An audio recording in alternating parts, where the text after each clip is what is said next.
adoração nossa de cada dia. No livro de Êxodo, capítulo 20, nós temos lá as palavras que o Senhor disse e que hoje chamamos dos 10 mandamentos. E diz assim a palavra do Senhor: e Deus falou todas estas palavras: eu sou o Senhor teu Deus, que te tirou do Egito, da terra da escravidão. Não terás outros deuses diante de mim. Não farás para ti ídolo, nenhuma imagem de qualquer coisa no céu, na terra ou nas águas debaixo da terra. Não te prostrarás diante deles, nem lhes prestarás culto, porque eu, o Senhor teu Deus, sou Deus zeloso, que castigo os filhos pelos pecados de seus pais até a 3ª e 4ª geração daqueles que me desprezam. Mas trato com bondade até 1000 gerações aos que me amam e guardam os meus mandamentos. O Eterno começa dizendo assim: eu sou o Senhor teu Deus, que te tirou do Egito, da terra da escravidão.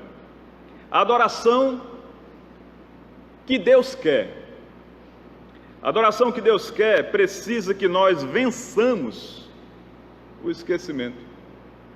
Há uma tendência em nós a, com muita facilidade, esquecer das coisas que Deus tem feito em nosso favor, à medida que problemas acontecem em nossa vida.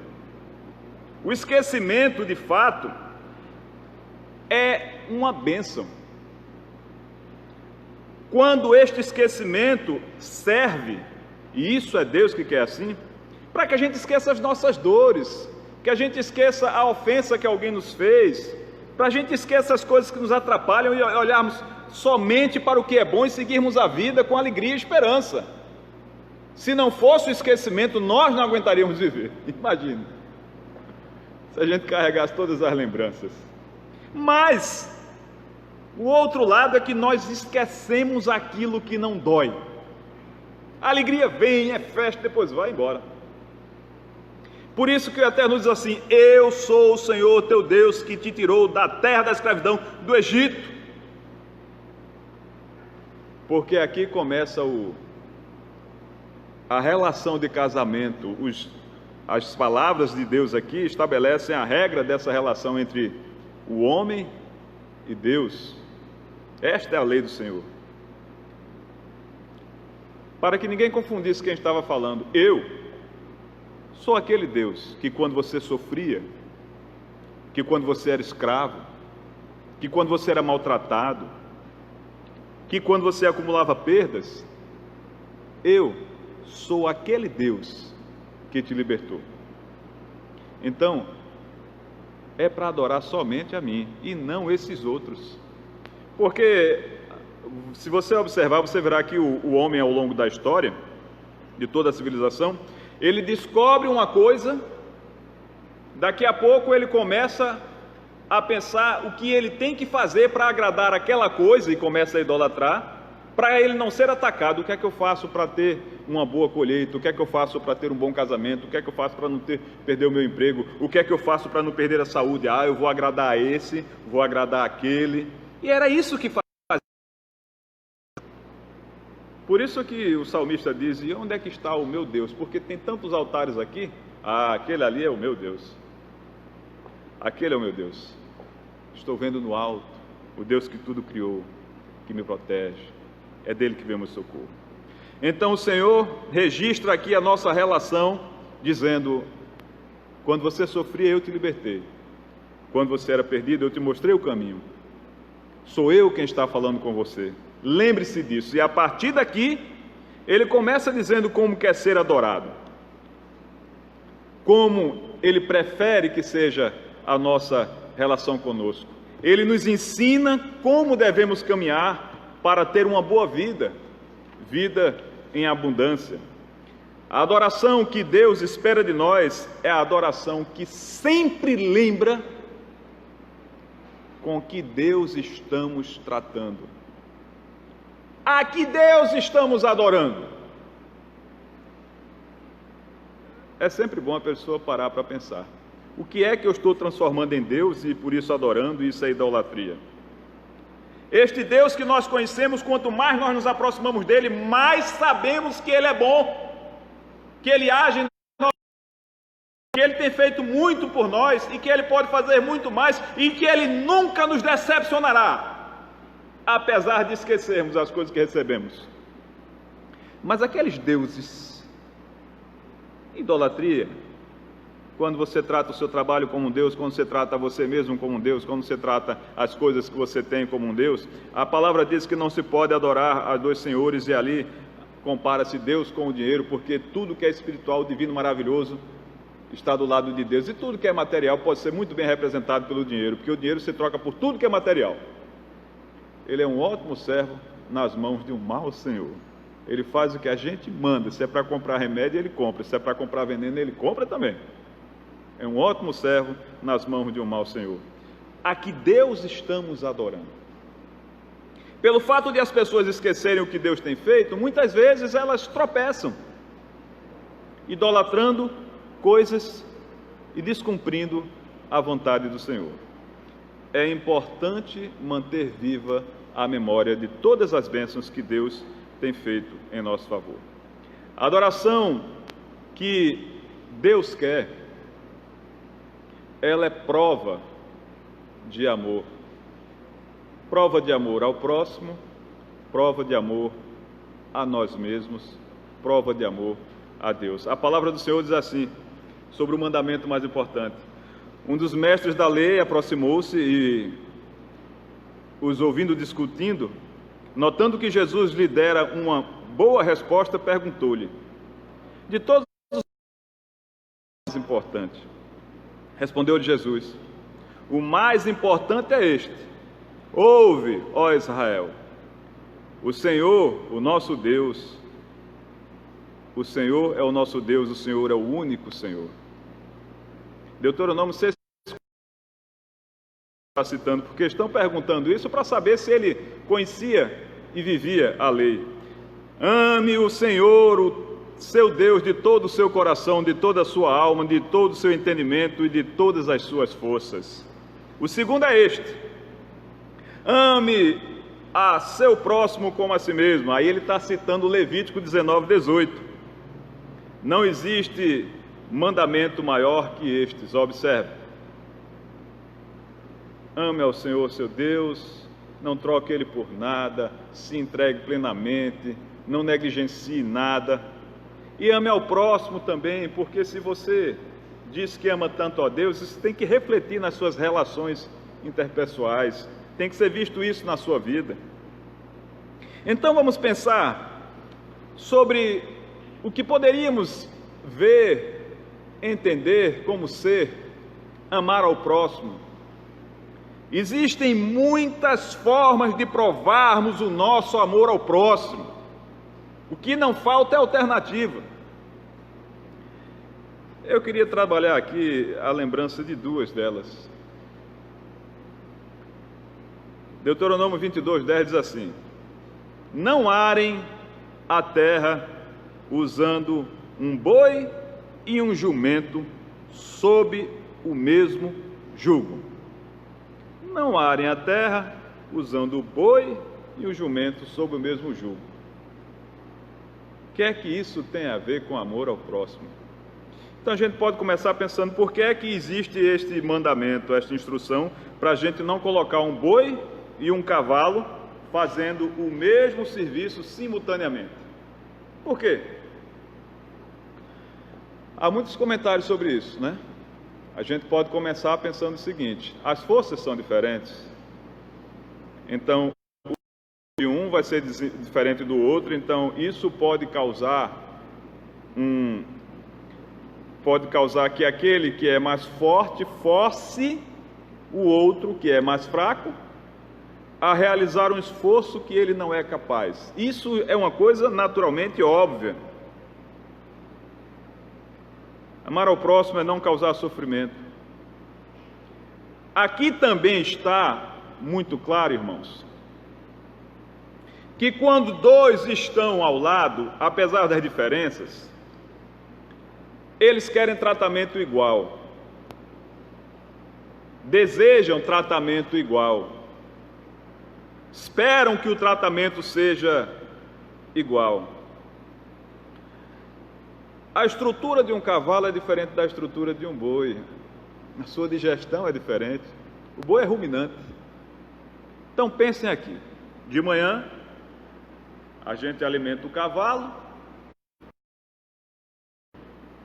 e eles saem para trabalhar.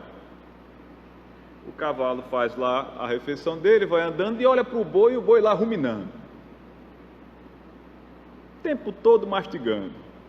Porque é assim que o boi faz, né? A comida vai lá no estômago, volta, vai lá no estômago, volta e ele fica ruminando. A mesma comidinha. Poderia o cavalo imaginar que o boi estava recebendo mais comida do que ele? Não, é a mesma comida, mas é que ele trata aquilo de forma diferente. Aí você vai na Bíblia várias citações, vários exemplos, como um recebe,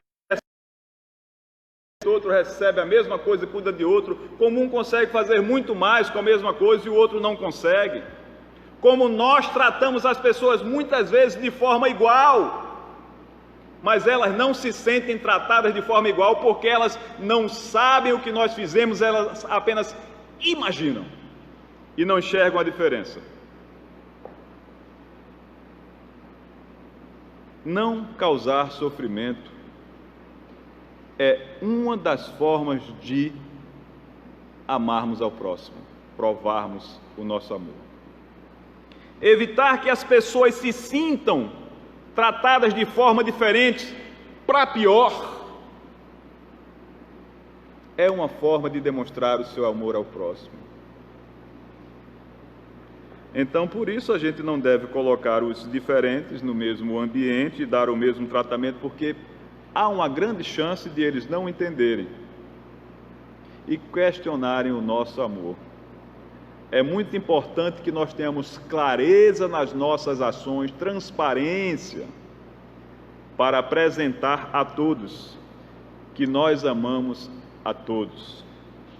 Se a gente pensar em diferenças, você vai ver que dentro de casa nós temos filhos, primos, irmãos, dentro da igreja, os membros, e há sempre aquela pessoa que não sabe todas as coisas, que não tem todas as informações, mas que prefere fazer-se de vítima, acusar o outro, estragar o bem que o outro fez, quando ela mesma é que precisa aprender a amar. Há sempre aquele que, sem ter todas as informações, acusa o outro de ser injusto, acusa o outro de ser negligente, acusa o outro de não fazer adequadamente a obra do Senhor, quando esta pessoa é que está negligenciando a palavra do Senhor, que está causando sofrimento, sem que tenha nem sofrimento que justifique essa atitude. Eu me lembro de um pastor amigo, que na época não era pastor, mas era vice-morador da igreja, que havia uma instrução, uma orientação na igreja, uma placa, que era: seja bem-vindo e entre para cantar conosco, alguma coisa assim. Mas a pessoa na época escreveu errado, porque tinha a questão do hífen, sem hífen e tal. Ele, vendo aquilo, pediu para retirar a faixa que estava escrita errada, mandou refazer para colocar, porque a pessoa queria aquilo escrito. Ele mandou corrigir e se fazer a vontade dela. Quando a pessoa viu que a faixa foi retirada, chegou para eles: por que você retirou a minha faixa? A minha faixa, eu coloquei lá. Irmã, me desculpe, a faixa vai ser recolocada, é que estava escrito errado. Eu pedi para corrigir, para recolocar a faixa que a senhora quis. Tá bom, está perdoado. Eu não entendi por que ela perdoou ele. Ela se ofendeu porque ele mexeu ali, né? Mas será que o tá perdoado seria adequado? Talvez fosse o desculpe. eu nem entendi, muito obrigado, você corrigiu. E todas as pessoas que chegassem lá, a faixa foi a irmã fulano que colocou. Depois de 300 pessoas passarem e verem aquilo, a irmã fulana ia entrar para a história para a mulher que não sabe escrever aquela palavra, porque a humanidade é assim. Ela poderia aprender 500 idiomas, ela poderia dar aula da língua portuguesa, mas ela sempre seria lembrada com a marca da irmã que escreveu lá, escrito errado. Infelizmente, faz parte da nossa caminhada tentar agir com justiça, seguindo a palavra do Senhor, mas ser vítima da injustiça daquele que não tem autoridade nenhuma para propor uma alteração positiva ao nosso trabalho. Quem dirá para dizer que o trabalho não foi bem feito, que o tratamento não foi adequado? Não julgar é uma prova de amor ao próximo. A palavra do Senhor diz lá em Mateus 7, 1, 2 e 4: não julguem, para que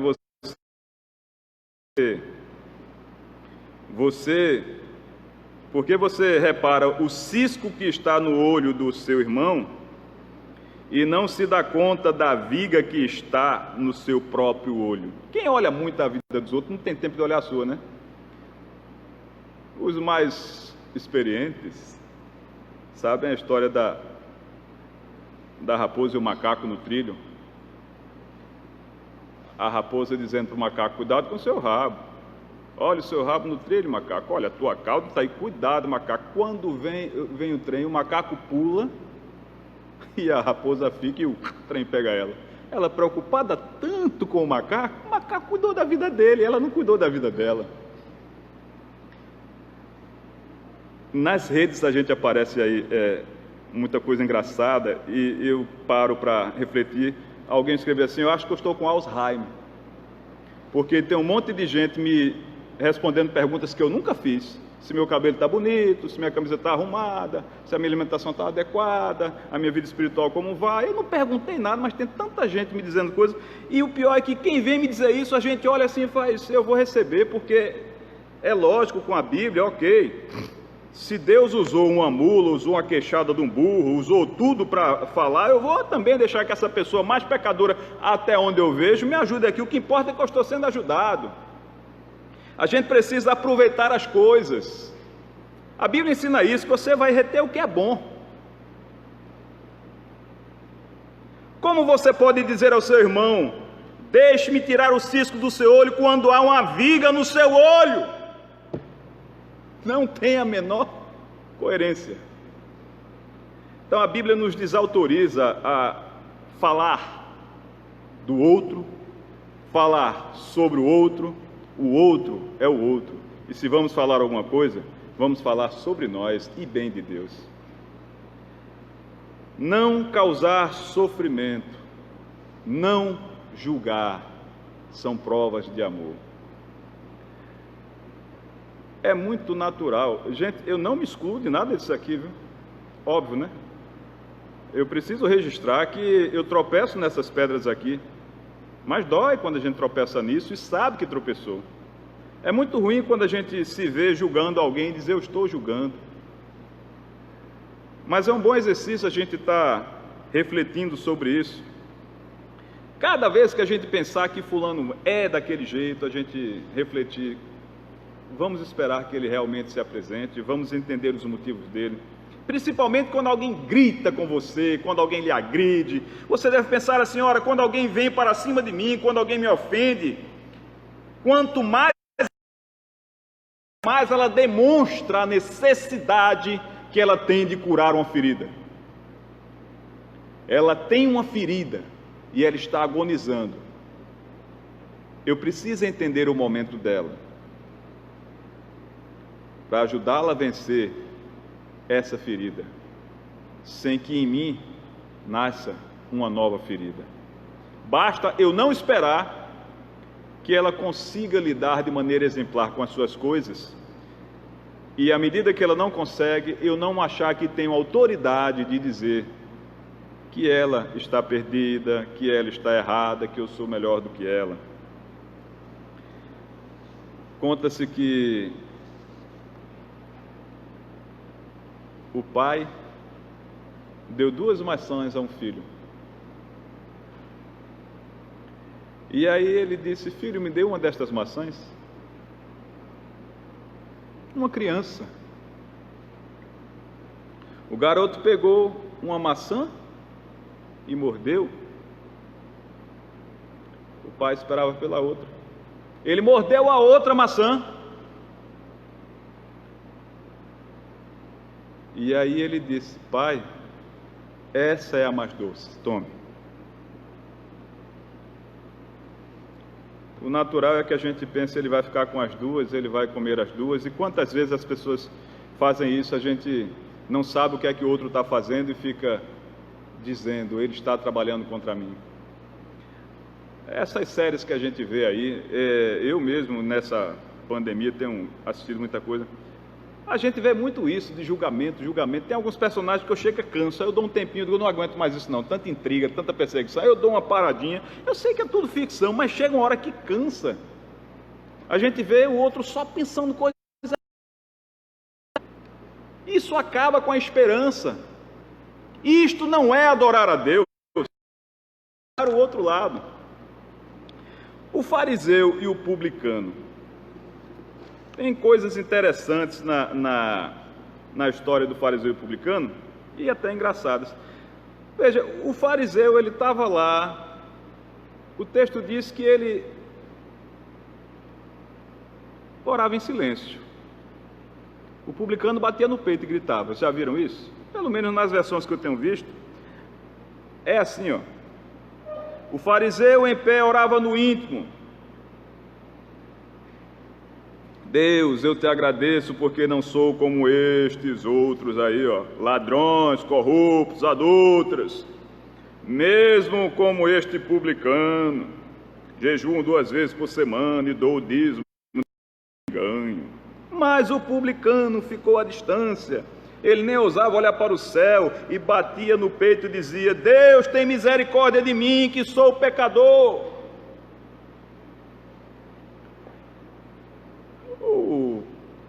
Nesta ilustração que o Senhor Jesus trouxe, a gente entende muitas coisas que ele revela sobre o fariseu, mas olhando mais profundamente e usando esse texto, por que é que ele orava no íntimo e ele não dizia que ele era perfeito? Óbvio, porque ele não poderia declarar isso publicamente, porque teria um monte de gente para dizer: não é por aí não, não é por aí não, você está mentindo, porque eu sei isso sobre você, eu sei isso sobre você, eu sei isso sobre você.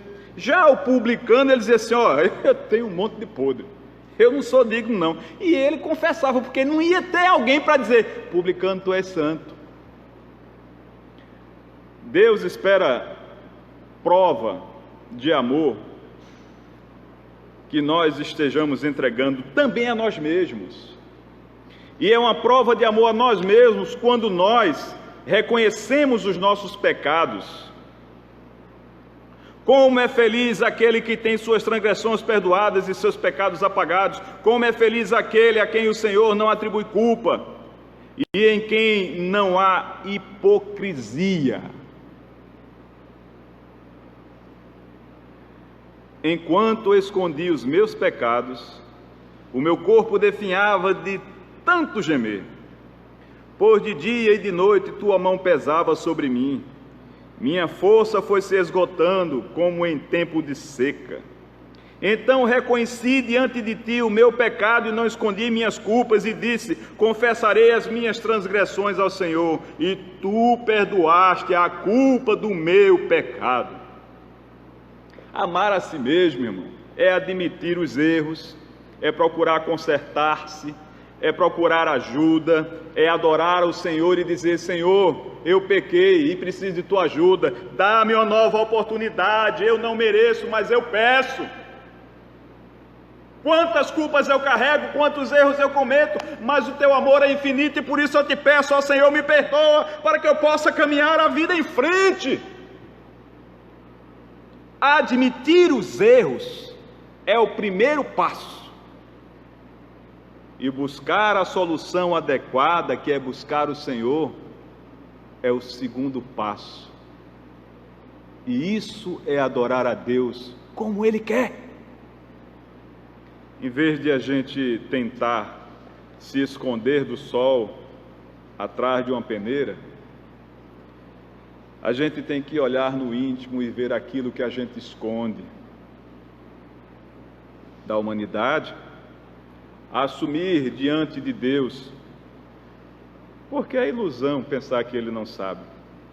E aí a gente sente o alívio, a gente sente a força, a gente encara o caminho e a gente tem companhia para caminhar pelo caminho correto.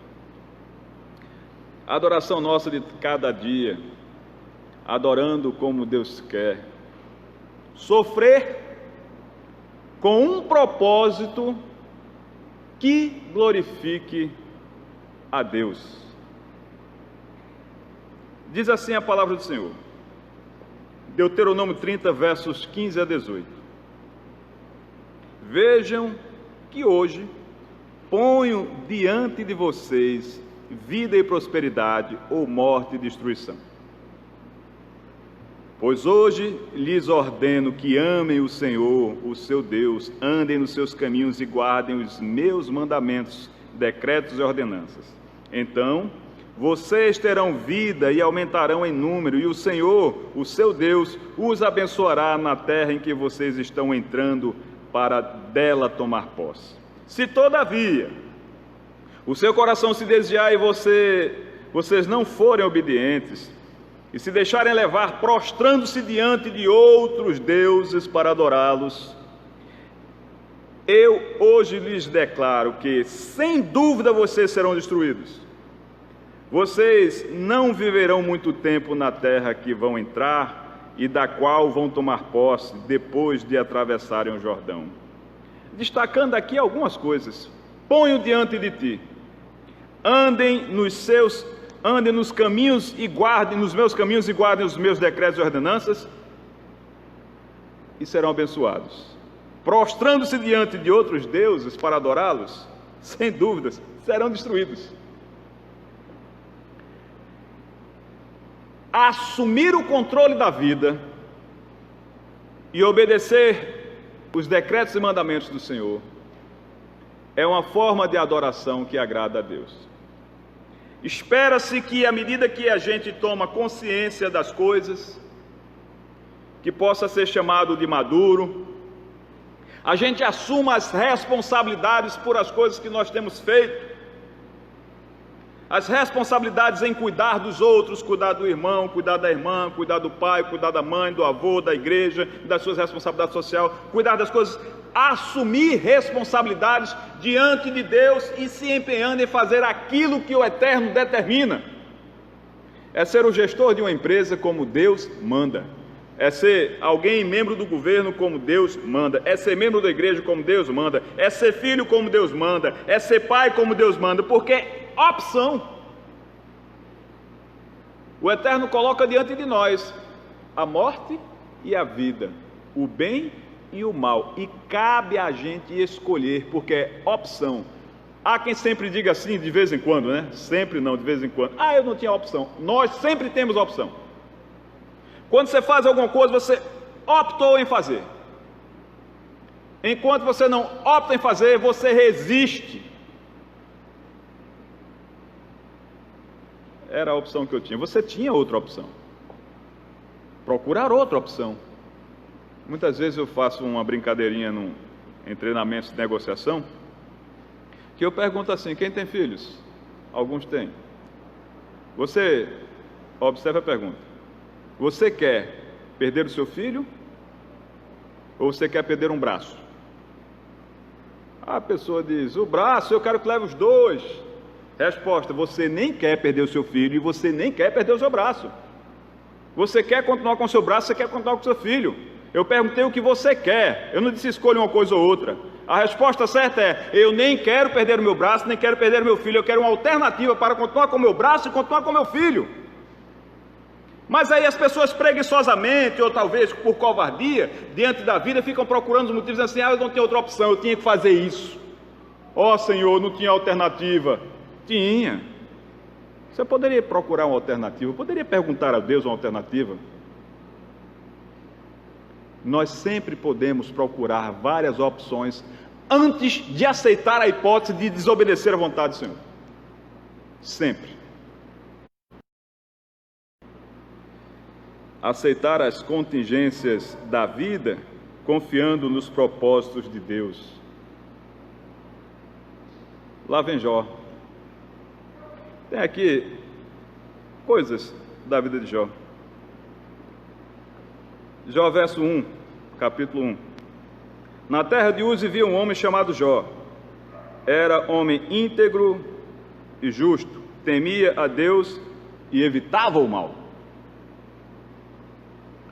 42, 12 e 17. 12. O Senhor abençoou o final da vida de Jó mais do que no início. Ele teve 14.000 ovelhas, 6.000 camelos, 1.000 juntas de boi e 1.000 jumentos. E então morreu em idade muito avançada. Eu peguei aqui recortes da história de Jó, porque nós conhecemos que ele tinha muitas coisas, perdeu todas elas, sofreu muito e encerrou a vida muito melhor do que tinha começado. Nós precisamos tomar decisão de adorar somente ao Senhor. E isso implica em escolher sempre o caminho do Senhor, sem fazer acordos, porque eles podem trazer um alívio momentâneo, mas que lá na frente a perda será grande. Lembro de meu pai, quando ele tinha algum problema com alguém, mas apesar disso convivia. Eu vou falar exatamente como ele falava: bem com Deus e bem com o diabo. Ele queria dizer: eu suporto essa pessoa, eu sou obrigado a conviver com ela. Tem quem diga assim também: acenda uma vela para Deus, uma vela para o diabo. Irmãos, isso de fato acontece na nossa vida, mesmo que involuntariamente. Veja, às vezes você está num ambiente que você é obrigado a conviver com algumas pessoas e você aceita, você suporta, ok, de determinada forma você está cumprindo a sua missão profissional, você está cumprindo a sua missão como uma pessoa civilizada, mas nós aqui estamos falando de fazer aquilo que agrada a Deus e aquilo que desagrada a Deus. Quando alguém me incomoda muito e eu trato ela com amor, eu estou agradando a Deus. Mas quando alguém me propõe algo que é diferente da vontade de Deus e eu faço, eu estou desagradando a Deus. Entendam, o inimigo, o outro lado, ele também pede adoração. E ele precisa de adoração, ele carece disso. Em alguns momentos na vida, as pessoas dão alguma coisinha para ele. Quando descumprem pequenas coisas a vontade de Deus, está dando alguma coisinha para o outro lado, para viver em paz. E de fato conseguem um equilíbrio, fogem de determinadas perseguições, mas não vale a pena, porque você está ganhando no aqui e agora, e lá na frente não haverá a recompensa que nós precisamos. Jó tinha tudo, Jó era um exemplo, e o inimigo estava muito irado com isso. O outro lado sofria muito, porque Jó não estava nem aí para ele, não dava bola para ele. Por isso que ele sofreu tanto, porque ele somente adorou a Deus. Ele não deixou nada para o outro lado. E mesmo quando ele perdeu todas as coisas, ele viveu o sofrimento com um propósito que glorificava a Deus. Em nenhum momento ele decidiu afastar-se do Senhor. E por isso, no final, a vitória dele é extraordinária. Ele não parou na metade do caminho, apesar da proposta da esposa. E ao final, ele teve muito mais do que antes. E este é um desafio. Nós precisamos adorar somente a Deus, sem esquecer o que Ele tem feito por nós, dar prova de amor ao próximo, dar prova de amor a nós mesmos, e em qualquer circunstância, provar o nosso amor a Deus, só com um propósito que glorifique a Ele, e sempre, sempre adorar a Ele. Nós vamos... Jó, como pode ainda adorar se não tem motivos pra cantar? Abençoa esse Deus e morre. Mas não adoro pelo que Ele faz, nem mesmo com bens materiais. Eu adoro pelo que Ele é, eu sou dele, tudo é dele. Jó, você perdeu seus bens, seus filhos, seus amigos. O que vai fazer? Eu vou adorar, simplesmente adorar. Eu vou adorar.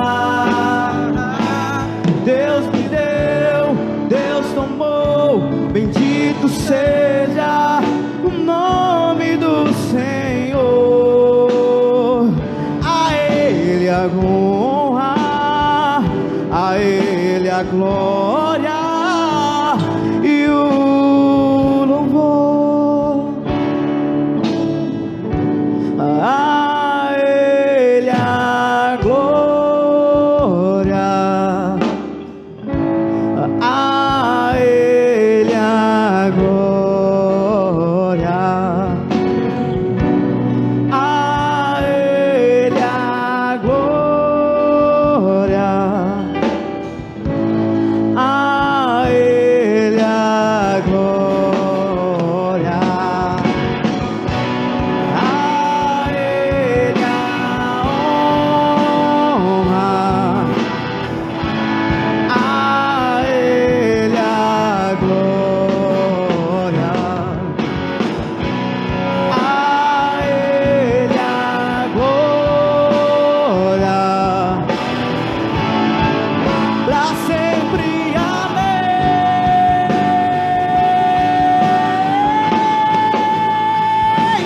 Deus me deu, Deus tomou, bendito seja o nome do Senhor. A Ele a honra, a Ele a glória e o louvor. Deus me deu, Deus tomou, bendito seja o nome do Senhor. A Ele a honra, a Ele a glória.